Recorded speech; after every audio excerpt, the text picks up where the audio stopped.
Okay అండి. అలాగే market correct అయినా కూడా పడని స్టాక్ అని అడుగుతున్నారండి. మార్కెట్ కరెక్ట్ అయితే పడని స్టాక్స్ ఉండవండి. అన్నిట్లోని కరెక్షన్ తప్పదు, అయితే కొన్ని తక్కువ పడుతుంటాయి. అటువంటి స్టాక్స్ లో మీరు బెటర్ డిఫెన్సివ్ స్టాక్స్ లో ఇన్వెస్ట్ చేయడం బెటర్. ఉషా జే అడుగుతున్నారు, సైకామ్ హెల్త్ కేర్ 125 లో బై చేశారు, ఇది హోల్డర్ ఎగ్జిట్ అని అడుగుతున్నారు. రీసెంట్ లిస్టింగ్ ఇది. ఇందాక మీకు చెప్పిన సలహాని దీని కూడా వర్తిస్తుందండి. కొత్తగా లిస్ట్ అయిన కంపెనీలో ప్రైస్ స్టెబిలైజ్ అయ్యే వరకు ఎంటర్ కాకుండా ఉండడం ఇట్స్ ఆల్వేస్ అడ్వైజబుల్. సో ఇదే సలహా మీకు కూడా వర్తిస్తుంది. ఈ స్టాక్ కూడా సేమ్ అండి, హై నుంచి చాలా కరెక్ట్ అయింది. ఇది కూడా సేమ్ ఇంతకుముందు చెప్పినట్టు ఈ రోజు 10% దాకా స్టాక్ కరెక్ట్ అయింది. ఇప్పుడు ఏంటంటే ఇవన్నీ కూడా ఆపరేటెడ్ స్టాక్ అండి, వీటికి చాలా జాగ్రత్తగా ఉండాలి. మీరు ఇన్వెస్ట్ చేసే ముందు చేసినాక తర్వాత స్లోగా కిందకు వస్తూనే ఉంటాయి. ఈవెన్ ఈ రోజు మిడ్ క్యాప్ పెరుగుతున్నాయి, తర్వాత ఫార్మర్స్ కి సంబంధించి అన్ని పెరుగుతున్నా కూడా ఇది స్టాక్ అయితే పడుతుంది. ఇది ఇంకా ఫర్దర్ గా వీకే అవకాశం ఉంది. ఏమాత్రం ర్యాలీ వస్తే ఎగ్జిట్ కాదు బెటర్. ఓకే అండి. జగ్స్ డి అన్న పేరుతో ఒక మెయిల్ పంపించారు, యూనియన్ బ్యాంక్ కొనొచ్చా ఈ రేట్లో? డెఫినెట్ గా మీరు బ్యాంక్ లో బై చేయొచ్చండి. యూనియన్ బ్యాంక్ కరెంట్ అవర్స్ లో మీరు బై చేయొచ్చు. మిడ్ క్యాప్ బ్యాంకింగ్, పిఎస్, మరీ ముఖ్యంగా పిఎస్ బ్యాంకింగ్ లో లాస్ట్ 1 వీక్ నుంచి యాక్టివిటీ ఉంది. ఇది ఇంకా ఒక 1 వీక్ 10 డేస్ వరకు ఈ యాక్టివిటీ కొనసాగే అవకాశం ఉందండి.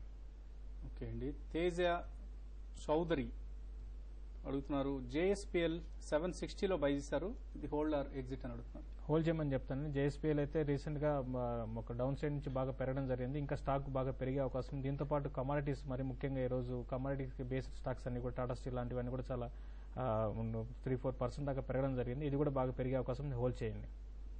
దివ్య లింగమని అడుగుతున్నారు, ఎస్ఆర్ షిప్పింగ్ 129 లో బై చేశారు, ఇది హోల్డ్ ఆర్ ఎగ్జిట్ అని అడుగుతున్నారు.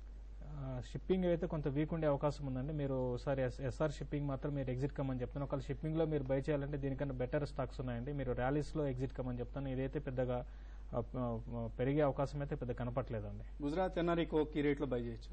కరెక్షన్ లో బై చేయండి. ఇప్పుడున్న పరిస్థితుల్లో రీసెంట్ గా స్టాక్ 20%, 25% దాకా పెరగడం జరిగింది. ఇప్పుడు ట్రేడర్ అయితే మీరు స్టాప్ లాస్ పెట్టుకుని బై చేయొచ్చు, కానీ ఇప్పుడు ఇన్వెస్ట్మెంట్ కి అయితే కొంచెం వెయిట్ చేయమని చెప్తాను. ఓకే అండి. సురేష్ కుమార్ ఎంకే హైదరాబాద్ నుంచి అడుగుతున్నారు, నోయిడా టోల్ బ్రిడ్జ్ 36.55 లో ఉన్నాయి, ఇది యావరేజ్ చేయొచ్చా? ఇప్పుడు మీరు 36 అంటే ఈ రేట్ లోకి తీసుకున్నారు కాబట్టి యావరేజ్ చేయకండి. మీరు ఉన్నదాన్ని హోల్డ్ చేయండి. అరౌండ్ 40-42 వస్తే ఎగ్జిట్ కండి. యావరేజ్ మాత్రం వద్దండి. స్టాక్ గత 6 నుంచి 8 నెలల్లో ఏమాత్రం అప్ అండ్ రాలేదండి. ఒకవేళ 42 క్రాస్ అయితే అప్పుడు చూడండి, కానీ ఇప్పుడు 32 రూపీస్కి వచ్చింది. ఇంకా వీకే అవకాశం ఎక్కువ కనపడుతుందండి. ఓకే అండి. డీకే రాజు అడుగుతున్నారు, నిఫ్టీ 53.30 లో బై చేశారు, ఇది హోల్డ్ ఆర్ ఎగ్జిట్ అని అడుగుతున్నారు. 50 ఇప్పుడు ఉన్న మీరు కొంత ప్రాఫిట్ లో ఉన్నారండి, మీరు హోల్డ్ చేయండి. అట్లా మీరు స్టాప్ లాస్ కూడా మీరు కొన్న రేటే స్టాప్ లాస్ అని మీరు మైండ్ లో పెట్టుకోండి. ఏమాత్రం 53.30 బిలో ఈ రోజు క్లోజింగ్ బేసేస్తే మీరు ఒకసారి ఎగ్జిట్ కానీ. ఇంటర్డేకి అయితే మాత్రం ఇంకా ఇక్కడ నుంచి కొంత ఒక 10-15 పాయింట్స్ పెరిగే అవకాశం ఉంది. అక్కడ ప్రాఫిట్ బుక్ చేసుకోండి.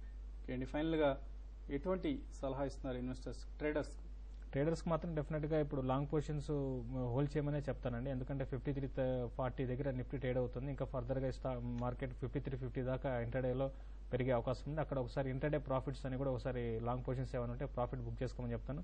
పొజిషన్ ట్రేడ్ వల్ల అయితే మాత్రం ఒక చూడండి 230 తర్వాత ఒకవేళ నిఫ్టీ 53.30, 53.40 బిలో కానీ ట్రేడ్ అయితే మాత్రం పొజిషన్ ట్రేడ్ చేసుకుని లాంగ్ పొజిషన్స్ ఒకసారి ఎగ్జిట్ అయ్యి కొంత అట్లీస్ట్ మొత్తం ఎగ్జిట్ కాకపోయినా 50% ప్రాఫిట్ బుక్ చేసుకోమని చెప్తానండి. ఓకే అండి. కొన్ని ప్రధానమైన ఏషియన్ మార్కెట్స్ ఇవాళ లేవు. అలాగే యుఎస్ మార్కెట్స్ కూడా ఈస్టర్ మండే హాలిడే ఉండడం వలన కూడా కొంత మార్కెట్స్ లో మన గ్లోబల్ క్యూస్ అంతగా లేవు. బట్ ఉన్న అవైలబుల్ గా ఉన్న క్యూస్ ని బట్టి మార్కెట్స్ ట్రేడ్ అవుతున్నాయి. ప్రస్తుతం సెన్సెక్స్ 150 పాయింట్ల లాభంతో, నిఫ్టీ 44 పాయింట్ల లాభంతో ట్రేడ్ అవుతున్నాయి. అలాగే తొలి తెలుగు ఫైనాన్షియల్ పోర్టల్ www.tv5money.com లో సబ్స్క్రిప్షన్స్ కోసం డెబిట్ కార్డ్, క్రెడిట్ కార్డ్ లేదా నెట్ బ్యాంకింగ్ రూపం సహాయంతో మీరు ఆన్లైన్ సబ్స్క్రిప్షన్ పొందొచ్చు. ఆన్లైన్ సబ్స్క్రిప్షన్ లో మీకు ఏదైనా సమస్యలుంటే డీడీ లేదా చెక్ రూపంలో సభ్యత్వం తీసుకోవచ్చు. Shreya broadcasting private limited Hyderabad పేరుతో చెక్ ఆర్ డీడీ పంపించండి. మన అనలిస్ట్ ఇచ్చే ఇన్వెస్ట్మెంట్ అలాగే ట్రేడింగ్ రికమెండేషన్స్ ను మీరు ఫాలో అయ్యి చక్కటి ట్రేడింగ్ ప్రాఫిట్స్ లేదా ఇన్వెస్ట్మెంట్ ప్రాఫిట్స్ ను ఆర్జించే అవకాశం ఉంటుంది. పూర్తి వివరాల కోసం 9664550551 ఈ నెంబర్ కాల్ చేసి మీ వివరాలను పూర్తిగా పొందొచ్చు. అలాగే మరొక నెంబర్ కూడా మనం డిస్ప్లే చేయడం జరిగింది, ఆ నెంబర్ కూడా మీరు కాల్ చేయొచ్చు. ఇది ఇవాళ బిజినెస్ లంచ్ కార్యక్రమం. రేపు మార్నింగ్ బిజినెస్ బ్రేక్ఫాస్ట్ లో కలుద్దాం.